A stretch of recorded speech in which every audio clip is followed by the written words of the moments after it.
Good morning and welcome to the webinar of the Pacific Council on International Policy on the subject of Europe's future in focus, security, growth, and the challenge of unity. My name is David Andrews. I'm the Pacific Council Senior Fellow for European and Russian Affairs. It's my pleasure to be able to host this morning Charles Grant. Charles Grant is the director of the Center for European Reform, about which I'll have more to say in just a moment. He, prior to running the CER, he was a correspondent for The Economist, first based in Brussels, covering EU affairs, and later in London, where he was defense correspondent. So he's seen both sides of the questions of European politics at both the high level and the technocratic level.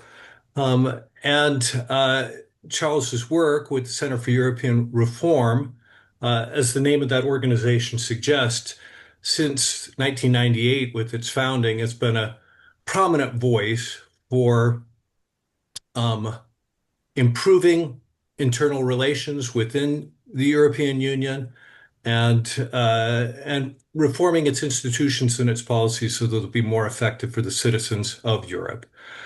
Charles is the author of a report entitled Europe's Future: Ground for Hope, which was in their annual report. You can find it on the webpage of the CER, which is www.cer.eu. And we'll be reviewing and assessing his analysis in view of developments since that report was published. The report was published quite recently, just several months ago in February of 2026. But of course, there have been a number of remarkable developments in international politics since that time, most prominently the war with Iran, which will impact, or will ask Charles how those developments have impacted his analysis. And in that analysis, Charles identifies 5 challenges that the European Union has faced. And those challenges are, very briefly, Europe's relative economic decline, the growing success of far-right parties, Russia as a real military threat, China as and its new economic model posing a genuine economic threat, and the U.S. as a less reliable ally. And it's the confluence of those 5 points that, in Charles's view, places Europe in a more difficult position than it's been at any point in its post-war history. So let me begin by asking you, Charles, and turning to the first of those points, with respect to economic policy. You note that there were important reports issued in 2024 by 2 former Italian prime ministers, both calling for important changes in Europe's economic policies, and that the recommendations of those 2 reports remain largely unimplemented. Can you discuss with us the challenges that Europe faces on the economic front and why, in your view, those recommended reforms have not yet been addressed? Sure. Thank you. Well, thank you for inviting me, David. I think the big picture is very simple. The European economy is getting smaller relative to the world economy. At the start of this century, it was about a bit over 20% of the world economy. Now it's down to 14 or 15% of the world economy. So it's getting smaller. It's not growing very fast. There's a lack of an entrepreneurial culture, which seems to exist in North America, but not in Europe. Energy is very expensive, more than in North America. There's a lot of bureaucratic regulation which holds back businesses. So the single market has not been completed. There is a partial single market for many parts of the economy, but for some parts of the economy, such as capital markets, the single market is an unfinished project. So Mr. Draghi, the former Italian Prime Minister, came along, and Mr. Lessa came along, another former PM. They both said, pull your socks up, do better, complete the single market, issue joint so-called Eurobonds, joint borrowing at the EU level to invest in in the defense industry, in the green transition and digital transition and so on. It's not happening yet because too many the member states hold on to their own national prerogatives and don't want to give up authority to the central institutions, which is what essentially Draghi and Letta are calling for. The Commission is in the centre of all this, is doing its best to promote reform, and with some success, it is actually promoting a series of measures that are deregulating the European economy, at least simplifying some of the existing rules. So it's not quite fair to say nothing is happening. The truth is not enough is happening. And the political imperative is not seen as sufficiently serious to make people give up their entrenched national positions. Just one example, Capital Markets Union would require a central regulation of all capital markets in the EU. The Irish and the Luxembourg, as two small economies that have important capital markets, are reluctant to see a central regulator, so they're blocking that. That's just one little example how some countries can block progress for the common European good. And you mentioned again, the political imperative has not been sufficiently forceful to this stage to encourage those states to act as unified in a unified manner.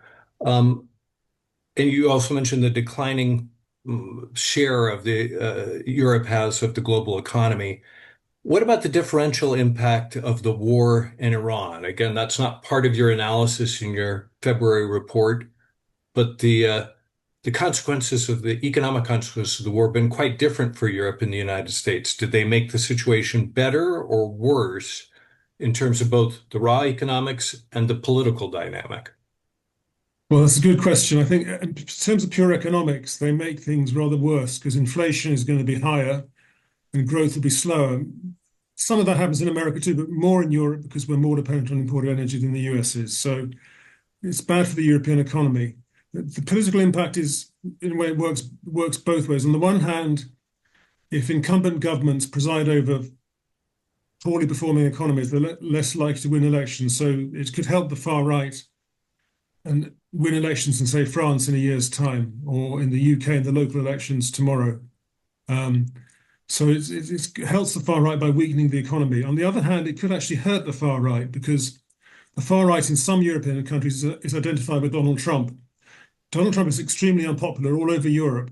And in some countries like France, the far right has made a point of saying we don't like Donald Trump at all to try and reduce the damage.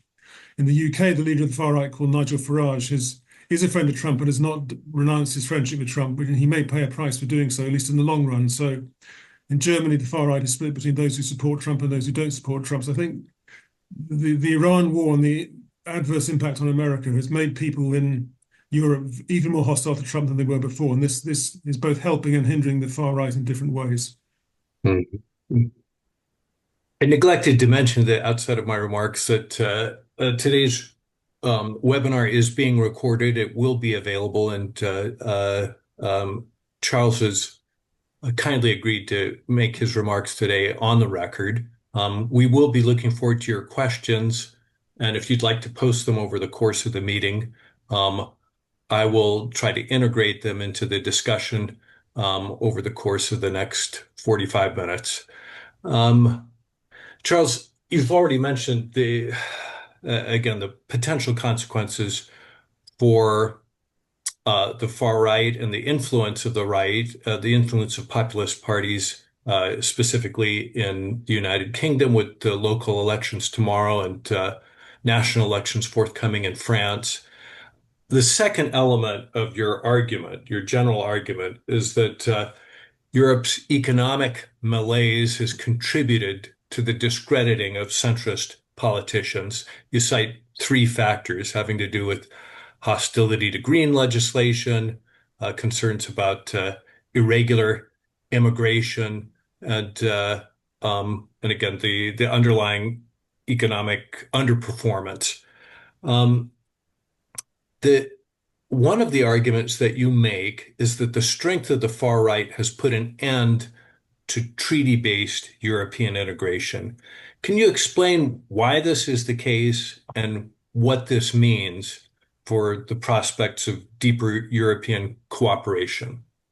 Sure, this is quite an important point, really.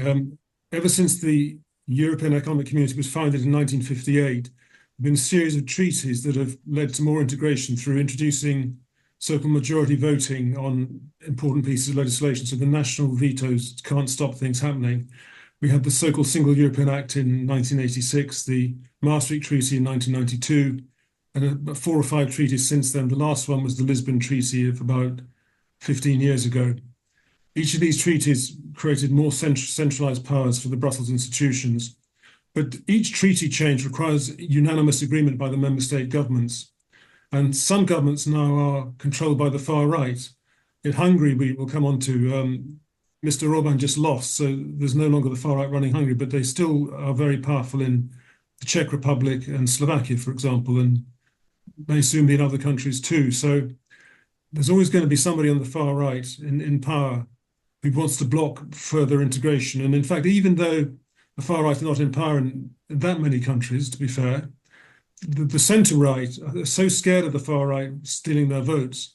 The centre right is quite hostile to European integration too in quite a lot of countries. In France, for example, because it was if the French centre right started saying let's have a new treaty giving powers to the EU, they lose votes to the far right. So the strength of the far right is really put a break in integration because a lot of countries, if they accepted a new EU treaty, would have to have a referendum. And we know the way referendums go in Europe, usually voters vote against European integration if they're given a chance to. So essentially, as far as I'm concerned, treaty-based integration is dead. It doesn't mean that you can't integrate in other ways. You can have bigger budgets, you can have legislation passed that creates a bit more power for the central institutions. But the old-fashioned massive treaty change leading to a new shape of EU, I think that's finished for now, as far as I'm concerned. We'll return to that point a little bit later, but you mentioned the elections in Hungary. We have a new government. It's the new government, Peter Magyar, is no longer, well, it is not as hostile to the EU as was the previous government of Viktor Orban, but it is a government of the right. How does the change of government in Hungary affect European level politics? Well, I can tell you, people in Brussels are very relieved when Viktor Orban finally lost an election after 15 years in power, because he was really being very difficult on a whole range of dossiers. He was blocking European aid to Ukraine. He was blocking Ukraine's membership negotiations with the European Union. He prevented the EU from criticizing Russia. He prevented the EU from criticizing China. He was really a maverick who was getting worse and worse as far as the EU bureaucrats were concerned and the EU government. So his departure, at least for the time being, is definitely good news for the EU, those who wish it well. But one shouldn't exaggerate its importance because there's still, as I said before, there are still other governments of the far right who are less aggressive than Orban, perhaps less fearsome, less fearless than Orban. But the governments in Slovakia and the Czech Republic, for example, we now have a president in Bulgaria who's pretty far right. We have the far right possibly going to take power in Romania. We'll have to wait and see what happens in Romania. And of course, in France, they have a presidential election in a year's time when it is simply possible, they're far from certain, that the far right Rassemblement National party will win the election in France and will have a far right president in France. So the overall problem has not gone away, but it's certainly in the short term and medium term, at least, the departure of Viktor Orban has made things a lot easier for the European Union. Mm-hmm. Mm-hmm. And it's made things easier in particular with respect to relations, well, a stronger and more unified front with respect to Russia. The third element of your analysis of challenges faced by Europe has to do with that threat, the threat posed by Russia, its shift to a war economy, its persistence in pursuing a series of hostile acts in Europe. Has Orban's departure already, or how has Orban's departure already influenced Europe's policy towards Russia, and how is that likely to unfold? Well, it's certainly made it easier to help Ukraine, which it matters for Russia, of course. So since his departure, already the EU has approved a 90 billion euro loan for Ukraine over 2 years to help it buy weapons and also to help its economy as well. So that's quite an important development. And I think that the blockage on starting accession talks for membership of the European Union with Ukraine has gone with Orban's departure. Certainly, Putin has lost his best friend in the European Union, but Russia remains a very difficult or difficult entity for the European Union to live with. The problem with dealing with Russia is that there's an asymmetry of the threat perception. The countries close to Russia, like Poland, the Baltic republics, the Nordic countries, and maybe Germany, are genuinely fearful of Russia. They think it could attack them or invade NATO territory. If you're Spain or Portugal or Malta or Cyprus, it's a long way away and you're not so scared at all. So getting a unified response to Russia has been not easy. But to be fair to the European Union, it's not done a bad job on Russia. Well, on the Middle East, it's all over the place, and the EU countries can't agree on anything. On Russia, they have actually, even Hungary agreed to roughly 20 rounds of sanctions against Russia, some of which are quite strong and quite effective. So the EU has sanctioned Russia quite effectively. Where I think it's lacking is on the military side, where what the EU hasn't done yet is invest in building up its military capacity. They've agreed to spend more money on defence, but the money hasn't really been spent yet. Though it's starting to be spent, to be fair. My own personal view is that European leaders need to do a lot more to educate European voters and public opinion in the threat that Russia poses, so the voters are prepared to vote for policies that will, frankly, increase taxes and cut welfare in order to pay for more spending on defence. That's not an easy sell politically, but frankly, virtually no European leader is making that case at the moment, except in the Baltic countries. But I think that is reality. Russia, in my view, is a serious threat to European security, and politicians need to wake up and explain that to their voters. Hmm. Hmm. And in terms of explaining things to voters, well, there are British elections, as you suggested this weekend. We're looking at um, we're looking at potentially very serious losses for the ruling Labour Party. Britain is far from the front, but has real military capabilities and has been generally hawkish, supportive of Ukraine and resistant to Russian influence. Um, how are local elections in and the debate about Keir Starmer's future in Britain more generally likely to play out in terms of Britain's posture with respect to Russia? I can reassure Ukraine's friends that they don't matter too much. It is true that they matter in terms of domestic politics. It is perhaps 50% chance that the Labour Prime Minister Keir Starmer will resign in the next 6 months because he's going to do very badly in the local elections tomorrow. That is certain. He may resign, but if he does resign, he'll be replaced by somebody who is pro-Ukraine. I think all the main political leaders in the UK are pro-Ukraine and anti-Russia, except for one, Nigel Farage, who's the leader of the far-right Reform UK party.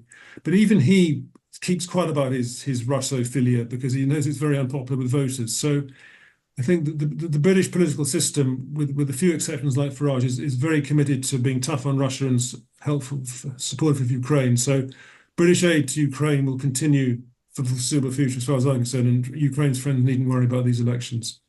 Mhm. Mhm.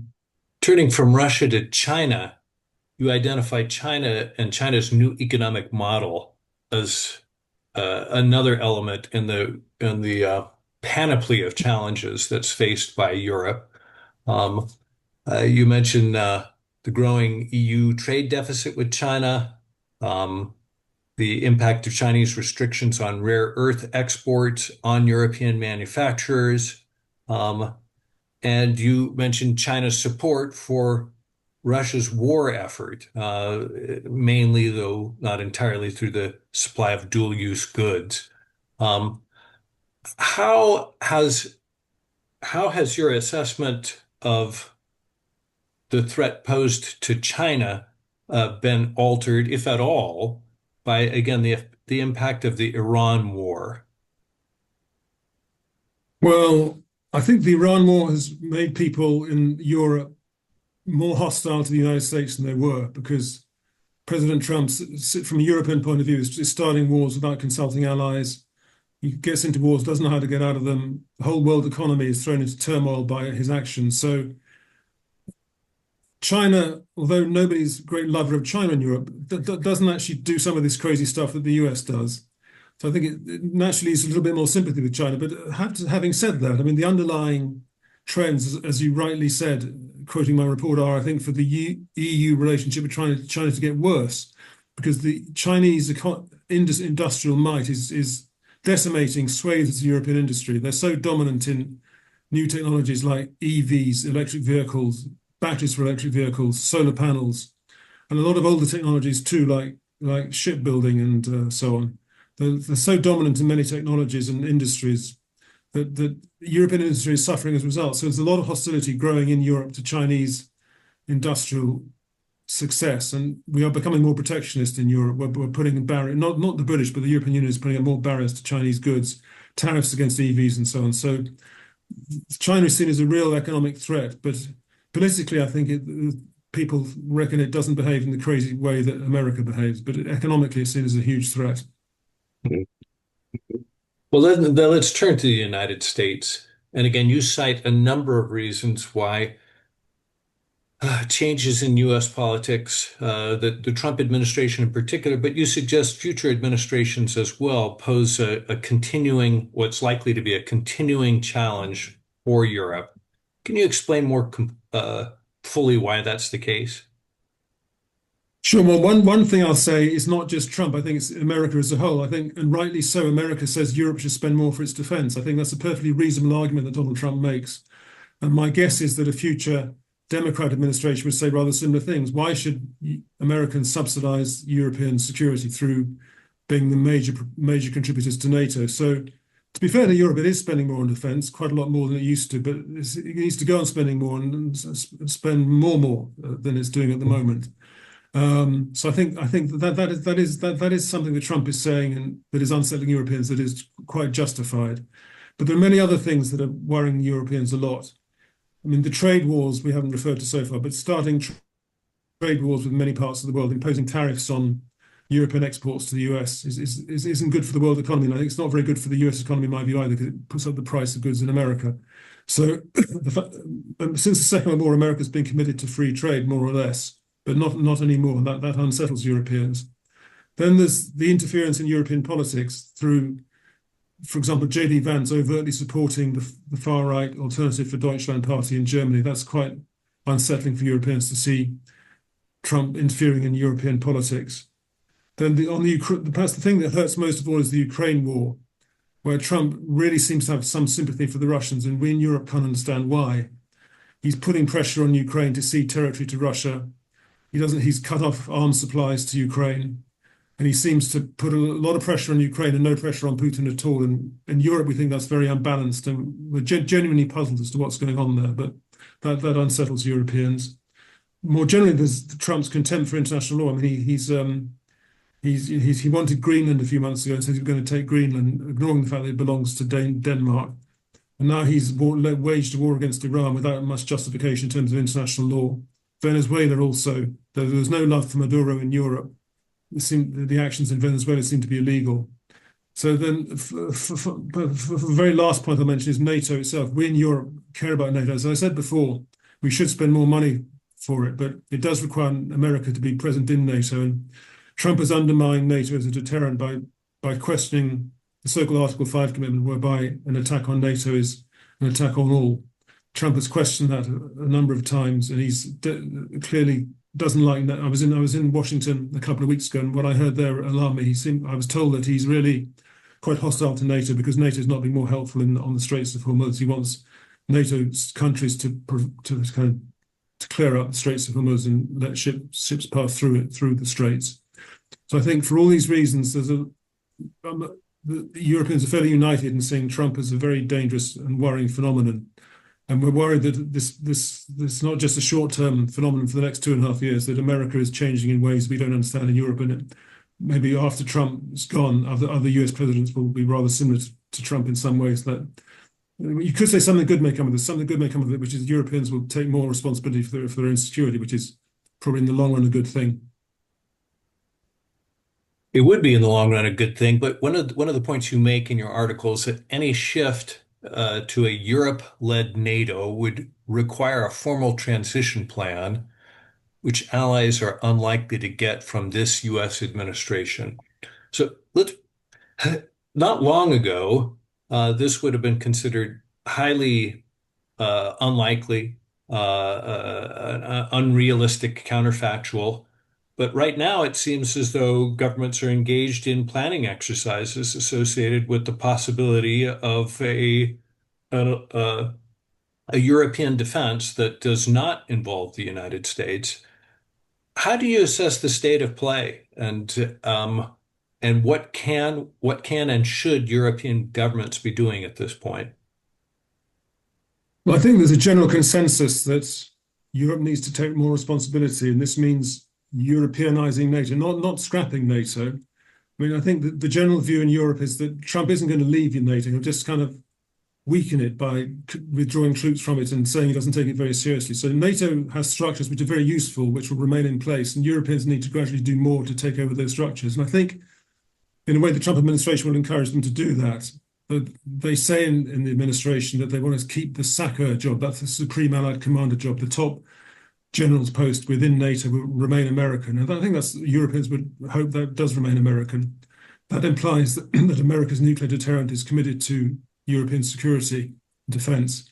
But I think for the conventional forces, the Americans will expect, and the Europeans will have to accept this, that the Europeans need to provide the main conventional forces defending Europe against Russia. Hopefully, there can be a kind of orderly transition whereby America does gradually less and Europeans do gradually more. But there's always a danger with Trump. He'll do something unpredictable, like pull out a lot of people very quickly and very suddenly when the Europeans are not prepared. I mean, clearly the Europeans need to not just spend money, but invest in particular capabilities like missile defense systems, like satellite systems, like long-range strike, precision strike systems, missile strike systems, like heavy lift. So there are particular military capabilities that Europe doesn't have a lot of, which it needs to start investing in soon. It is doing some of the right things, but too slowly. Mhm. Mhm. All right. So, as you suggested, this is a formidable array of challenges. Again, just in summary, we've discussed Europe's relative economic decline, the growing success of far-right parties, uh, the Russian military threat, the Chinese economic threat, and the increasing unreliability of the United States as both an economic and a military partner. You nevertheless are reasonably optimistic, cautiously optimistic, I'd say, about Europe's capacity to address these challenges. And you identify a number of reasons why.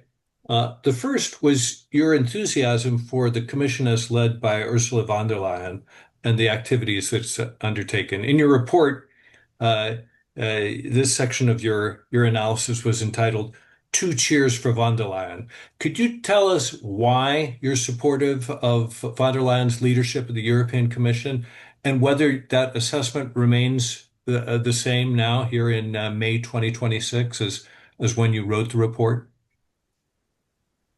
I think she's doing a fairly good job. I mean, she's not without criticism because I think she's a bit autocratic in the way she runs the commission. But so on the fundamentals, she's getting them right. She's tough on Russia. She's pushed through sanctions packages against Russia very effectively. She got Ukraine declared a candidate status for membership of the European Union very quickly. She did that well. She's responded quite well to the energy crisis a couple of years ago, 3 or 4 years ago.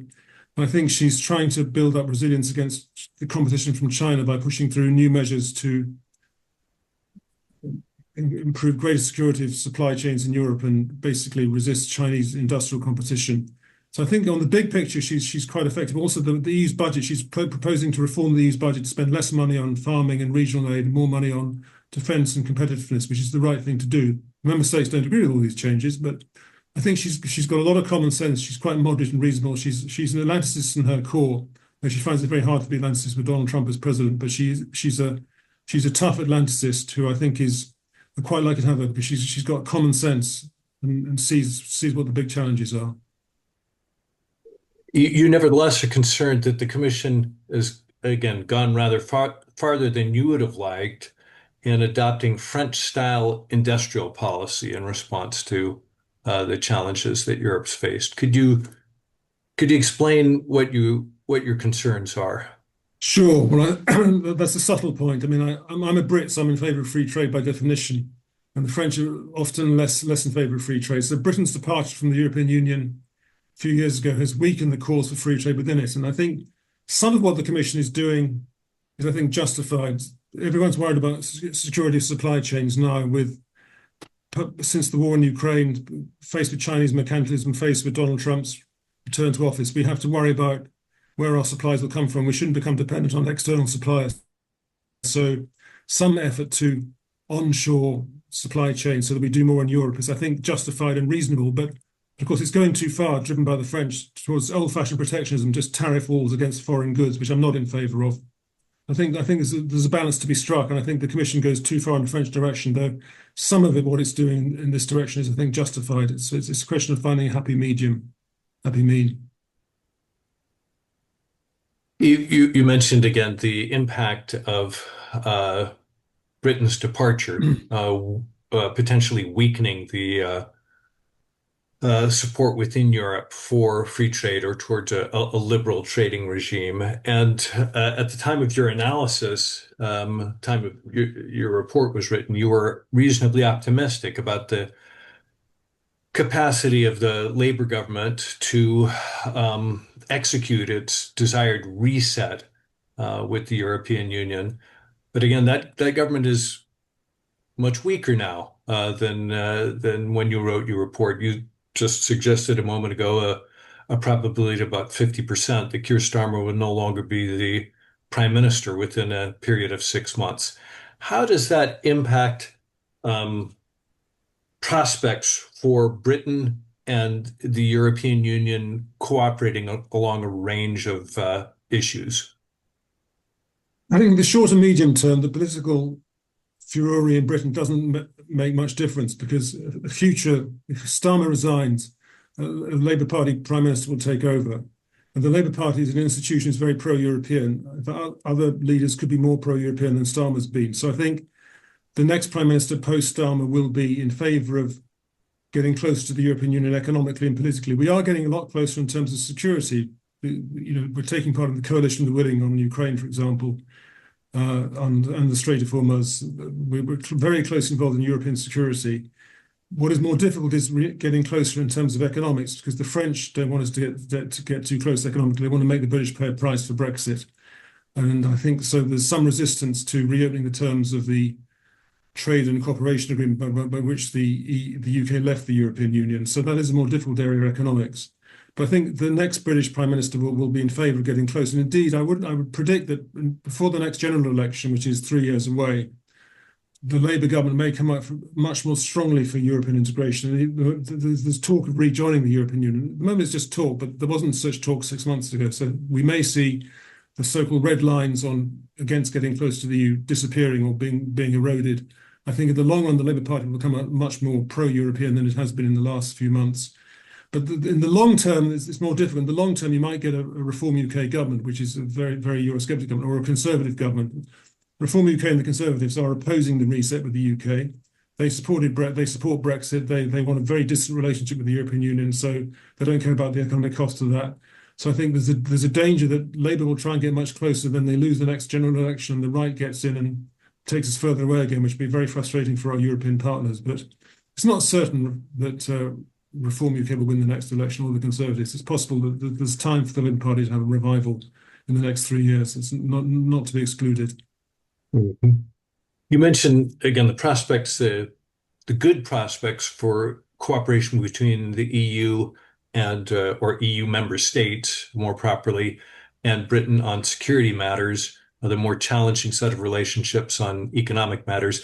Defense policy is the bridge between the two. Defense meaning, in this case, procurement, about which you were mentioning earlier. And another of the subtle points in your report is that the French like bilateral defense cooperation with the UK, but do not want to see it closely involved in EU defense policy.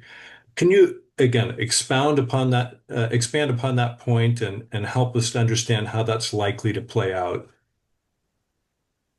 Sure. Well, this is a rather subtle point. Essentially, the French understand that having Britain contributing to European security is good for Europe, because the British, despite the under-financing of their armed forces, still have relatively good armed forces compared to most countries. Small but quite good. So the French want us involved, but they don't want us to be involved in what the EU itself does particularly, because the French are the dominant country in EU defence policy, and they like to be dominant in that area. So they kept us out of something called the SAFE scheme, which was a new EU loan scheme for spending money on defence procurement. They excluded the British from that at the end of last year. So the French want the British to play a role in European security, but not to be involved in the EU itself, which is why non-EU structures are becoming quite important, because the British do matter. So you have these coalitions of the willing, the E3 grouping of Britain, France, and Germany, and the JEF grouping, which is a group of Britain, the Nordics, and the Baltics, and the Dutch, which discuss military matters together. So there are other formats, other frameworks which are not the European Union, which do matter because the British are involved in them. So again, as we're addressing points of resilience, we've now discussed again your enthusiasm, your assessment that the Commission's played a positive role and is likely to continue to play a positive role under the leadership of Ursula von der Leyen, and the potential for a reset between Europe and Britain, which you assess as good and strong as long as Labour remains in power, regardless of whether Keir Starmer is Prime Minister or not. The next element of your analysis, though, addresses other powers, the middle powers. And your general thesis is that many small countries would respond positively to the EU presenting itself as a champion of rules. And if the EU can team up these middle powers, it will enhance its diplomatic clout. While that's true as a general proposition, how is that likely to play out? Again, the war in Iran has suggested to us once again that geography matters. And it's great to have improved diplomatic relations with Canada or Australia or India, but they're not close to Britain. They're not close to Europe. The genuine economic and security impact of those relationships is likely to be marginal. So how do you see that playing out? I think you half agree with you, David. Geography does matter. For trade, it matters. The so-called gravity theory of trade, whereby you trade more with people who are physically close to you. I think for security as well, there's a kind of gravity model. If you're going to cooperate on security, do it with your next door neighbor, not with somebody on the other side of the world, for obvious reasons. But I still think there's the improving relationship between a lot of the middle powers, Korea, South Korea, Japan, Australia, Mexico, Britain, and so on, Canada, is very important, because such countries all believe in the rules-based global order. They believe in international trade rules, and that's important. It may be too much. There's too much pessimism about, look at Russia, China, and America. They're bullies. They don't believe in rules. They just believe that the might is right and that the strong can do what they want and the weak put up with it. I think there's too much of that. There's a lot of countries that matter economically and even politically that believe in the rules-based global order and respect trade rules, and such countries can trade with each other. America doesn't have to be part of it. America is actually not very important for global trade because it has quite a domestically focused economy. If you take America out of the global trading system, it'll still have a very big system without the Americans. So you don't have to do everything with America. And I think that the middle powers can trade together and cooperate in favor of multilateralism. The United Nations is obviously an organization in some disarray and not doing very well because America isn't really committed to it, and Russia and China use their vetoes a lot on the UN Security Council. But a lot of international bodies, including the World Trade Organization, United Nations, and others, can be sustained by the middle powers who can work with other smaller countries too. It's not just the middle powers who like rules for trade. A lot of very small countries care about climate change and want rules for on tackling climate change. A lot of countries don't like being trampled by big elephants and will respond favorably if the EU presents itself as a champion of the rules-based global order. And many parts of the global south would support this as well, I think. So I think we need to be a bit more optimistic about working with other countries. You mentioned the WTO, and as a brief aside, the Trump administration has undermined its dispute settlement system by refusing to appoint new judges. But you think that the system has proven to be supple. Can you explain what you mean by that? Well, it's not all Trump's fault. Obama didn't appoint judges either, nor did Biden. So No. America as a whole doesn't really believe in trade rules, which is America's prerogative. It doesn't want to. But I just, in fact, because of that, a lot of other countries, Brazil, Canada, the EU, Japan, the UK, and even China took part in setting up something called a multi-party interim appeal arbitration arrangement, which is a kind of alternative to the dispute settlement system of the World Trade Organization. So we can create new institutions, new organizations to cope with the fact that American hostility has certainly damaged some of the existing multilateral institutions. All right. All right. So you made your point that, again, cooperation with the middle powers can be a foundation for Europe, again, to be resilient even in the face of the major challenges you've identified. A key point, though, you go on to describe in greater detail than we've discussed to this point are the new spending commitments, the greater political uh, capital that's being invested, and eventually financial capital that's being invested in building up Europe's military capacity. You've also mentioned that so far those commitments haven't actually been translated, those spending commitments, those budgets haven't been spent and haven't been spent in ways that would build genuine capabilities of the sort that you think are would be appropriate: satellites, missile capabilities, heavy lift. Um, what is positive? What's the balance sheet look like here? What are the positives and what remains to be done? The positive is that the money is being spent more than in the past. So I've got some figures here. The EU, the UK, and Norway together spend about 485 billion euros on defense every year, compared with just 305 billion in 2022. Obviously, you have to rely for inflation to be a factor, but the budgets are going up. The really fantastic improvement is Germany. Olaf Scholz, the former prime minister, found an extra 100 billion for the German defense budget, and now Friedrich Merz, the new prime minister of Germany, has committed to spending 3.5% of GDP in defense, which is about 195 billion euros a year.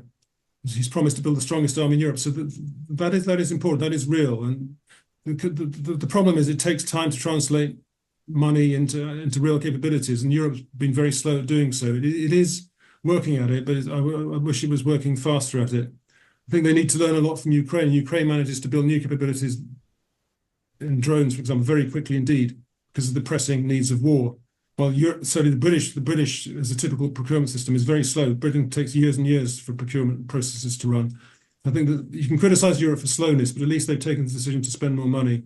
They need to spend more money, as I said before, than they're doing at the moment. And what's new is that the Commission in Brussels is playing a role now.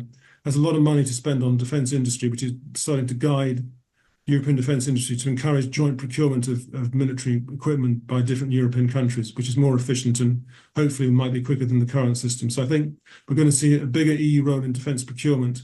We will see more equipment procured, but just more slowly than I would wish. Mhm. So again, these are enormously positive developments. EU's been famously more engaged in building EU institutions, that is to say, organizations than actually spending money. And now the spending commitments are present, and the spending has begun. Um, Spending, though, doesn't always translate into actual capabilities. And you mentioned um, France and Britain have a war-fighting culture. Germany, since World War II, has not. It's reluctantly become involved in security matters on the global stage, beginning in the Balkans in the 1990s and progressively since then. Germany is now talking about, as you suggest, building the largest army in Europe. First of all, How do Germany's neighbors feel about that? And what about the real warfighting capability of such a German military?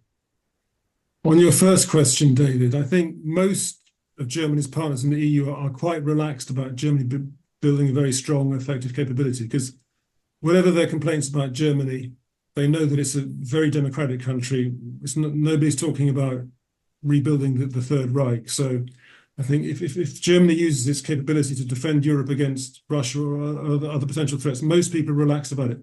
With one or two exceptions, I think some people in Poland are a bit unrelaxed about it because the Poles have a historical hostility to Germany, which remains, at least on the far right of Polish politics, which is quite powerful in Poland. But I think with a few exceptions like Poland, most people are like, maybe one or two French people are a little bit worried, but the majority view is let Germany build a big army that's good for Europe. On your second point about, I quite agree that we don't know whether spending the money will translate into a real military culture in Germany because Britain and France have a lot of budgetary constraints on what they do in defence because they borrowed too much money. Both of them have borrowed so much money they can't increase the defence budgets by very rapidly at the moment, which is a problem. But at least they're fairly small armed forces.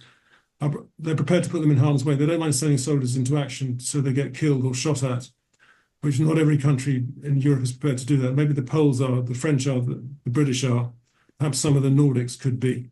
But other countries in Europe need to learn that military culture. And the big question for the future is, can Germany learn it? I don't know the answer to that, but that's what they have to hope they do.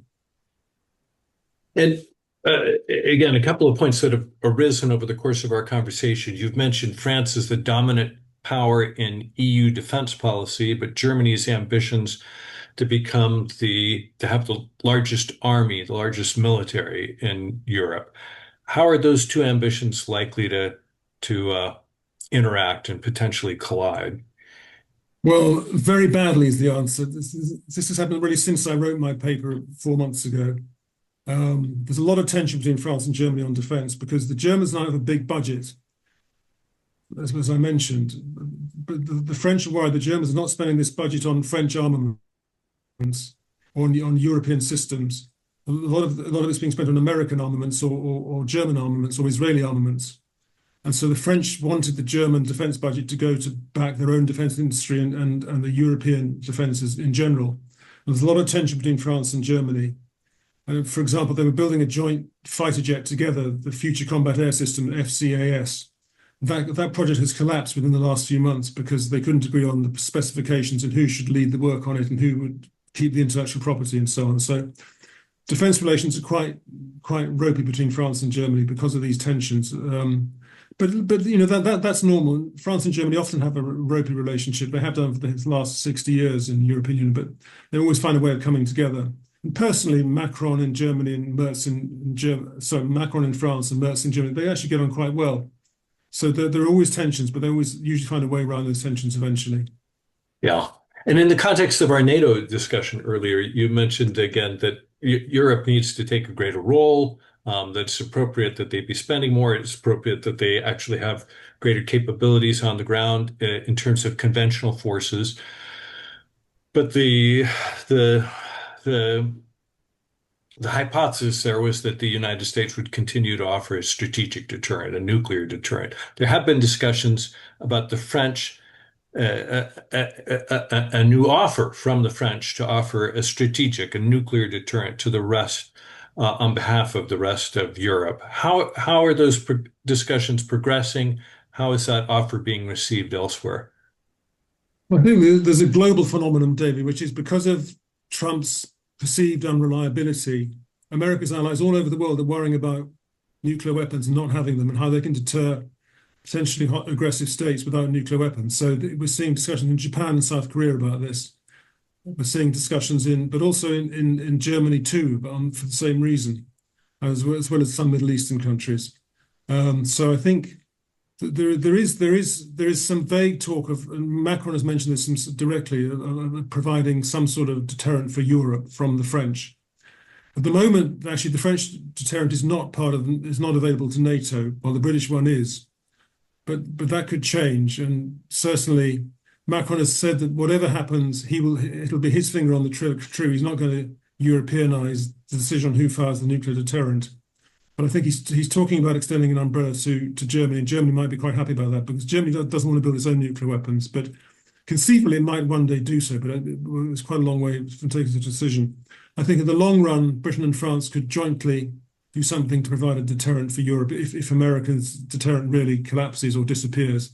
But I don't think that's going to happen anytime soon. When I was in Washington last week, I heard a lot about withdrawals of American forces from Europe, but not withdrawal of the nuclear deterrent. I think that is a step that Trump hasn't yet considered, touch wood. Hmm. Hmm. But yeah, even if the nuclear deterrent isn't formally withdrawn, as you've already suggested, its reliability and hence its deterrent effect has been undermined by the approach that the administration's taken, which does raise these questions then within the European context of sharing nuclear responsibilities or extending nuclear capabilities or more generally cooperating across a whole range of uh, security, defense more broadly defined, and economic policies. Um, this will suggest, again, if there's no future for treaty-based integration, it will require some other modes of cooperation. What modes of cooperation are available to the Europeans outside of reforming their treaties? Well, there are all sorts of new institutional formats that are being used to get people to work together on economic and security challenges. I mean, there's something called the E3, which is Britain, France, and Germany meeting together. They've been quite important for the diplomacy surrounding the Ukraine war. There's the so-called coalition of the willing that Mr. Macron and Mr. Starmer put together to work on a reassurance force for Ukraine if and when there's a peace to be kept in Ukraine. They send soldiers to Ukraine to police the peace. And I think because of the difficulties we're facing, we're going to see more and more use of these other informal frameworks. So in the jargon, it's called some of us call it variable geometry. In fact, the EU treaties do allow it in economic areas too. In fact, Mario Draghi, in his report we referred to earlier, did say there should be greater use of what's called in the jargon enhanced cooperation. For example, we talked about the Capital Markets Union. Not every country wants to move ahead with the Capital Markets Union, but if 9 or more countries want to do that, they could do it without the others holding them back under the terms of the existing EU treaties. So we could see smaller groups of avant-garde countries, so-called avant-garde groups, going together in particular subjects such as the Capital Markets Union or other areas too. So I think we're going to see more complicated institutional arrangements in Europe, both within the EU framework, such as enhanced cooperation, or outside the EU framework, such as the E3 or the coalitions of the willing. I think the institutional complexity will grow, but the world's getting very complicated, and that's probably inevitable. Hmm. Hmm. And as these complex instances of variable geometry or uh, differentiated integration progress, what's likely to be the impact on the populist phenomena on both the right and the left that you described and were concerned about earlier? Again, if European integration proceeds, but without the benefit of formal mandates from the population, how is that likely to play out on the European political scene? It could create more difficulties. Certainly, one of the downsides of more so-called variable geometry is it's harder to see lines of democratic accountability. If you have, because a lot of the variable geometry would be so-called intergovernmental organizations, it'd be like the E3 or the Coalition of the Willing. There's no parliament they have to report to. It's just governments getting together and doing stuff, which is fine, but there's no accountability. So I think there could be more hostility from far right forces against such things going on. The lack of transparency they complain about, though. So I say some of it would happen within the context of the European Union, such as the so-called enhanced cooperation, which there's still the European Parliament working within the European Union. So I think there's still some sort of accountability, but I think that the more complex the EU gets, the harder it is to explain how it works to people. So that the more that helps the far right. The far right generally like to say these corrupt, distant bureaucrats taking decisions behind your back. You don't know what's going on. And I think some of what I've described in terms of variable geometry could make that problem worse. Mhm. Mhm. Mhm. So again, uh, sources of resilience for Europe moving forward, but also seeds of future challenges as well. Some questions have arisen associated with points that you made earlier. Um, one of them, again, you talked about forthcoming elections in Romania. Is it possible that Romania will simply substitute for Hungary in terms of acting as a veto on European policy towards Russia and towards deeper integration more generally? I don't think so. I confess I'm not an expert on Romania, but I think highly unlikely because Hungary was a particular problem because Viktor Orban was so powerful and dominant within Hungary. He was a one-man band who ran Hungary. Well, you Romanian politics is very unstable and very complicated. And I don't think, although the far right are doing quite well, they're not going to have a majority as far as I can see. So if they form a government, they'll have to have a coalition government. So they'll be constrained by their coalition partners. So there's no one individual in Romania who can play the role that Orban played in Hungary. So I think Romania may be difficult, but it's not going to be as big a problem as Hungary was, in my view. Very good. Very good. And question here about tariff policy.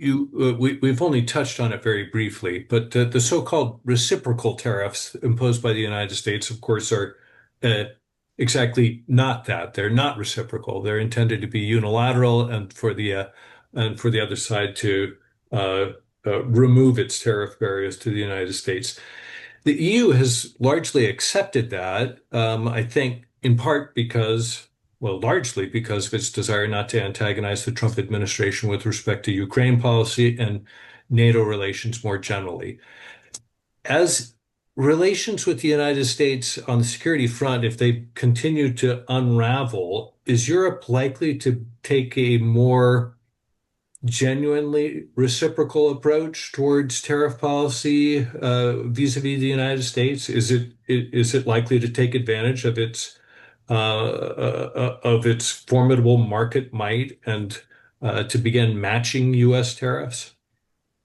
It might do. The last summer's agreement between Trump and von der Leyen has not been properly implemented. This is the agreement whereby the EU agreed to 15% tariffs on its products going to America without anything going the other direction that was equivalent. And the general view in Europe was this was a bad deal for the EU, and the EU was a bit weak and pathetic in the way it gave this to Trump. But as you rightly said, the reason was we wanted to keep Trump happy on Ukraine, which is so important to most Europeans. But because of Trump's behaviour since, and because of the slowness of the European Parliament to get things done, the EU has not actually implemented the reduction on tariffs on US goods, which it promised to do. So it hasn't fulfilled its side of the bargain, nor has Trump fulfilled his side either. So as a result, a few days ago, Trump said he was putting tariffs on European automobile exports to America to punish it for not doing its side of the deal. So we're not out of the trade war yet, and the EU has so-called bazookas it can use against America if it has to, so-called anti-coercion instrument, which is a very strong trade instrument, we could see it using it if relations deteriorate further. Europe may want to use it, but I think the EU is more committed to free trade than Trump is, so it's less likely to get tough than Trump is in trade wars. Well, Charles, thank you for this, again, this panoptic overview. Let me give you the last word as we approach the top of the hour. Again, what is the balance sheet overall with respect to the challenges faced by Europe and its capacity for resilience despite those challenges? Well, the big picture is the world has become very difficult for the European Union to cope with. It's a world of a very powerful Chinese economy, a militarily threatening Russia, and an unreliable United States. So the world is a big, bad, dangerous place now. And the European Union regrets this because it's committed to the liberal international order and rules-based multilateral institutions, which, as I said before, other countries in the world are also committed to, like Australia and Canada, Japan, for example. But it's not a congenial world. The good news is, I think this has been a wake-up call for Europeans. They had to do more to build up their own capacity in defence, had to do more to improve their economy. They need to do more to get closer to the British, who can help to strengthen the European Union. They need to work more with other like-minded middle powers. So I think they're learning from the problems they're facing. And the question is, how quick can they move quickly enough to improve their institutions, their economic performance. There are some signs of optimism. The European economy, I was very critical of it before, but there are plenty of companies in Europe that are very good and successful. Just mention one, ASML, which makes chip making machines. It's the best company in the world at that. So there are pockets of excellence in the European economy on which you can build. So don't write off Europe. It's having a difficult time, but it hasn't gone away, and it's not going. It's going to remain there and hopefully be a force for the liberal and the multilateral order in the future for many years to come. Wonderful. Charles, thank you again for spending your time sharing your expertise. Again, one of Europe's leading experts and most thoughtful analysts. We appreciate your time today, and we're grateful to you, the members of the Pacific Council, for the questions you submitted and for the opportunity to be with you today. We look forward to joining you in future events.